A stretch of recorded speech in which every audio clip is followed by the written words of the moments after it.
Hey guys, it's Lucky here, and today we're going to go over the top 5 ARPGs coming out in the next year. This next year is shaping up to be an absolutely amazing one, so let's dive in and go through everything that they've made public so far. And what's more Diablo-like than Diablo itself? Diablo 4, PC, Xbox, and PlayStation, due to release in 2023. Diablo 4 is going to return to the dark and gritty feel of Diablo of old. Right from the beginning, things are going to be different from Diablo 3. Diablo 4 is going to feature a full-fledged character creator so that you can greatly customize your barbarian or your necromancer to look however you want them to look. One of the largest departures from the old entries is that the game is going to be open world, allowing you to go in any direction you want, anytime you want. They're also approaching the way the classes work from a completely different angle as well. They recently showed off the new necromancer, and it's got this Book of the Dead, which will let the necro have a lot of ways to customize their army of the dead. The thing that excited me the most is it sounds like Blizzard recognizes the importance of supporting the game with content after the game's initial release. This is something Diablo 3 really struggled with, and I'm glad to hear they fully intend to go big on this topic this time. The game looks beautiful so far, and it takes place mere decades after Diablo 3. The zones in Diablo 4 are 10 to 20 times bigger than the Diablo 3 zones. They've also mentioned that the game already has over 150 dungeons, so it sounds like this one is going to be massive compared to its previous entries. You'll be able to upgrade the dungeons using sigils to turn them into nightmare dungeons, which then makes them more dangerous and of course more rewarding. It sounds like the character level cap is going to be 100, and they're really trying to have a variety of endgame content for you to test your character against. A heavy and fair criticism of Diablo 3 was that the only thing you could do in the endgame was rifts.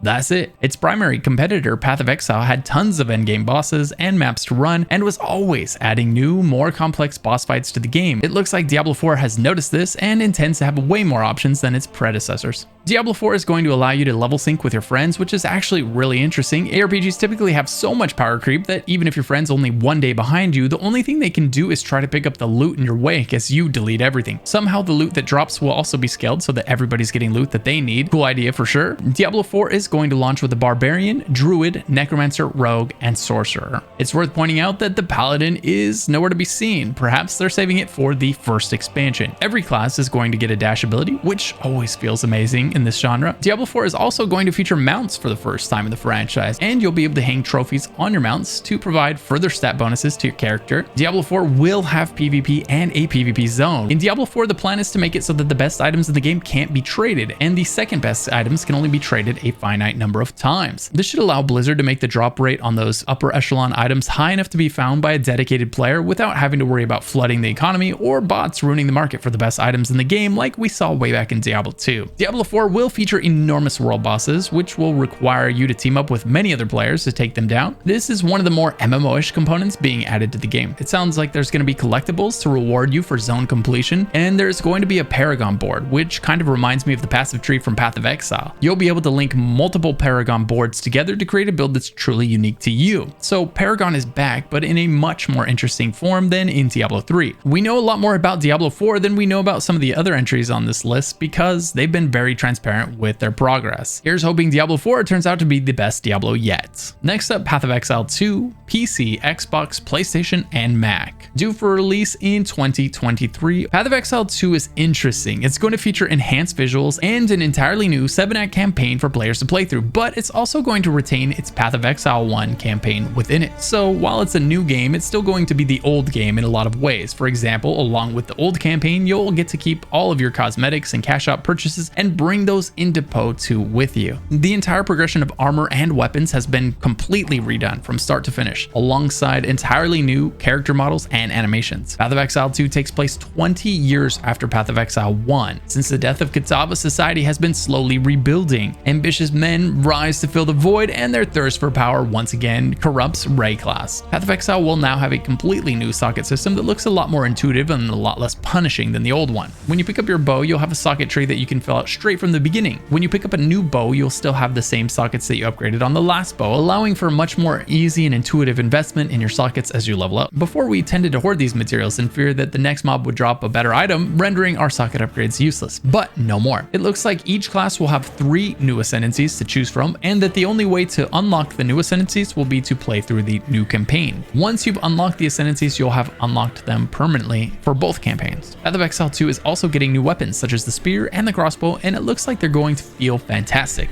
The overhand spear abilities remind me a lot of Javazon builds from Diablo 2, and I love it. GGG has been pretty tight-lipped about what Path of Exile 2 will include, but Blizzard announced Diablo 4 in 2023, and I have a feeling the launch of Path of Exile 2 will not be far behind the launch of D4. It looks like GGG fully intends for Path of Exile 2 to be their response to D4. If you're enjoying the video, be sure to hit the thumbs up, subscribe, and hit that bell to be notified of future videos about ARPGs. Next up, Baldur's Gate 3, due to release in early 2023 on Google Stadia, Mac, and Windows. Baldur's Gate 3 is an upcoming role-playing video game that is developed and published by Larian Studios, and it entered early access on October 6, 2020. As of right now, the game is expected to stay in early access until the first or second quarter of 2023. You can play it alone or with friends. Baldur's Gate 3 takes place over 120 years after its predecessor, Baldur's Gate 2. Currently, the game has 10 playable classes and 16 playable races. The anticipation for this game has been massive. On day one of its early access launch, it became the best-selling game on both Steam and GOG. It even peaked at over 70,000 concurrent players during its early release launch. You can buy the early release right now, but it only features a small portion of the very first part of the game. It's a very modern looking but classic feeling take on the genre. It adheres to its D&D roots, as you literally experience dice rolls to see if you pass or fail skill checks. Classes are designed in a really cool way so that each will afford different options during your playthrough, which is going to provide a lot of replayability. The game is very story heavy with tons of fantastic voice acting from all the NPCs that you run into. You can even romance members of your party. It reminds me a lot of Dragon Age Inquisition in the way that your party's relationships are able to develop. Baldur's Gate 3 Early Access Patch 8 was just added, which included a new Bard class, which can wield a variety of instruments. Patch 8 has a lot of focus on polish and the feel of the game, suggesting that Larian may be on track to maintain their projected release date of early 2023. If you're looking for an ARPG with really deep ties to the old D&D games, then definitely check this one out. Next up, we have Last Epoch, releasing on PC, Linux, and Mac. Last Epoch entered early access in 2019, which is now 3 years ago, but the developers are still hard at work trying to finish this game. So what is it? Last Epoch is a time travel ARPG where you will face dark empires, wrathful gods, and untouched wilds to find a way to save Atera and time travel itself from the void. It's a Kickstarter funded game being developed by 11th Hour Games, and it seems to be doing well. One of the more unique features is that every skill in the game has its own skill tree for you to modify that skill to your liking. If Path of Exile was too confusing and Diablo 3 wasn't confusing enough, Last Epoch might be a nice middle ground for you. The game features dungeons, replayable maps, and an endless arena. It's worth noting that the game does currently not support multiplayer. It is more or less a single player experience. The game also features a built-in loot filter, much like Path of Exile. The work they've done on the game so far is great, but it's definitely not finished. Reviews on the game tend to be positive, but now that the game's been in early access for 3 years, players are starting to get frustrated with how many bugs still exist in the game. If you're burned out on your current ARPG and you haven't tried this one yet, maybe give it a shot. Next up, CorePunk, due to be released in 2023, maybe? We don't know for sure. We'll talk about that. It's going to be released on PC. CorePunk is what you get if you take the idea of a MOBA and turn it into an MMO ARPG. It strikes me as the outcome of Torchlight, League of Legends, and World of Warcraft having a three-way, and then that romantic moment resulting in a predominantly MOBA-looking child. The game is designed around the familiar Fog of War mechanic, which serves to incentivize you to go out into the massive, seamless open world that they've designed to find chests and loot. That's right, this game features a massive, open, seamless world, much like, say, World of Warcraft, but while looking much more like League of Legends. There will be a ton of different heroes to choose from, each with 3 different mastery trees to use. This should hopefully mean that 2 people playing the same hero can still end up with completely different builds. CorePunk will feature both open world PvP as well as arena and battleground PvP. It will also have quests and a quest line as well as dungeons and 12 to 20 man raids. As of right now, armor in the game is going to be cosmetic, and instead your character will get stronger via stat points, skill trees, artifacts, and your weapon. So if you've ever played Dota or League of Legends and you wish you could keep progressing those heroes long-term, more MMO style, this could be an interesting take on the genre for you. The game has experienced some delays. Some of those delays were due to technical problems, and then some of the other delays were the result of the studio being based in Ukraine, and well, Ukraine being invaded by Russia. So I definitely sympathize with them, as making a game is hard, and making a game while your country is being invaded, well, I can't even imagine. Hopefully they sort it all out and we get another successful entry into the genre. Massive shout out to my YouTube members for going above and beyond to support the channel to help me focus on making good, honest content about games and genres I love. If you want to support the channel and get access to behind the scenes footage, check out the link to become a member in the description down below. Thanks for watching, like and sub if you haven't, and check out one of the videos popping up on screen now.